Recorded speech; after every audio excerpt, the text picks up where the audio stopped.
Kā tas nākas, ka jāmaksā par neizmantotu pakalpojumu? Ar šādu jautājumu vērsiet pie mums skatītāja, kura, kā pati apgalvo, nemaz nav izmantojusi šo maksas stāvvietu, bet gan iebraukusi citā teritorijā, kas atrodas šajā iekšpagalmā. 4. studijā vērsās Ilona, kura ikdienā dzīvo ārzemēs, bet ik pa laikam atbrauc uz Latviju. Vienā no šīm reizēm viņa nolēma aizvest mantas uz noliktavu Baznīcas ielā 12A. Taču, lai tur nokļūtu, vispirms jāiebrauc maksas stāvvietā Brīvības ielā 35.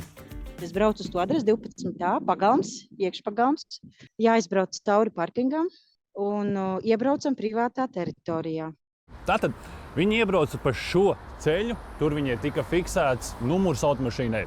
Tālāk dodamies.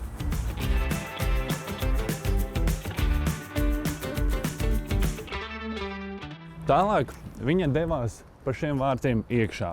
Tur viņa pavadīja 45 minūtes un izbrauca pa otru pusi laukā, kur atkal viņai tika fiksēts numurs. Pēc kāda laika viņa saņēma sodu par neapmaksātu stāvvietu. Pēc 3 mēnešiem Ilona e-pastā saņēma ziņu, ka caur parādu piedziņas kompāniju viņai tiek pieprasīts samaksāt sodu par neapmaksātu stāvvietu. Man bija tāds viegls šoks par to, ka es esmu kaut kur ne tur iebraukusi, kaut kur ne tur nolikusi mašīnu. Es viņam sākumā jautāju, jūs man varbūt varat parādīt, ja jums tās kameras visur ir, kur tieši es stāvēju jūsu parkingā. Uzņēmums uz šo jautājumu atbildi nesniedza, sakot, ka tas nav viņu pienākums. Mēs cilvēki esam tāpat jebkurā gadījumā vainīgi. Viņiem ir tikai sava taisnība, viņiem ir savi noteikumi, un mēs vienkārši esam pārkāpēji. Tāda tā nostāja ir. Kad vēršamies pēc skaidrojuma pie uzņēmuma Eiropark, saņemam rakstisku atbildi, kurā tiek skaidrots, ka maksas stāvvieta, kas tiek izmantota kā tranzīta ceļš, lai nokļūtu vietā, kur devās Ilona, ir privāta teritorija, un tās izmantošanas kārtība nosaka īpašnieks – Kristīgā draudze. Eiropark ir nodrošinājuši elektronisku reģistrācijas sistēmu, kurā draudze reģistrē transporta līdzekļu numurus, kam tiek piešķirtas tiesības izmantot šo teritoriju.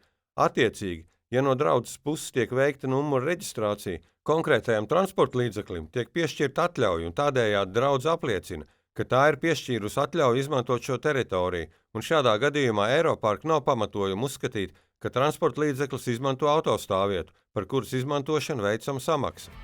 Izrādās, teritorijas īpašnieks šoreiz nebija reģistrējis Ilonas automašīnu. Līdz ar to sistēma uzskatīja, ka viņi izmanto stāvvietu. Ja auto būtu reģistrēts, Ilonai par pavadīto laiku nebūtu jāmaksā. Ņemot vērā to, ka Ilona nemaz nezināja, ka jāreģistrē automašīna, likumsakarīgi, ka nemaz neienāca prātā par to atgādināt teritorijas īpašniekam. Kā redzams, informatīvas zīmes uz vārtiem arī nav nekādas. Tikmēr Ilona norāda uz vēl kādu problēmu, proti brīdinājums par sodu tiek sūtīts uz deklarēto adresi, kas bieži vien neatbilst faktiskajai. Ja vēl adresāts kā Ilona dzīvo ārzemēs, tad par sodu uzzina tikai tad, kad jau piesaistīti parādu piedzinēji un paziņojums pienāk e-pastā. Kāpēc informāciju par sodu nevar uz e-pastu sūtīt uzreiz? Cita veida oficiāli kontaktinformācijas dati Eiropark nav pieejami, iegūstami.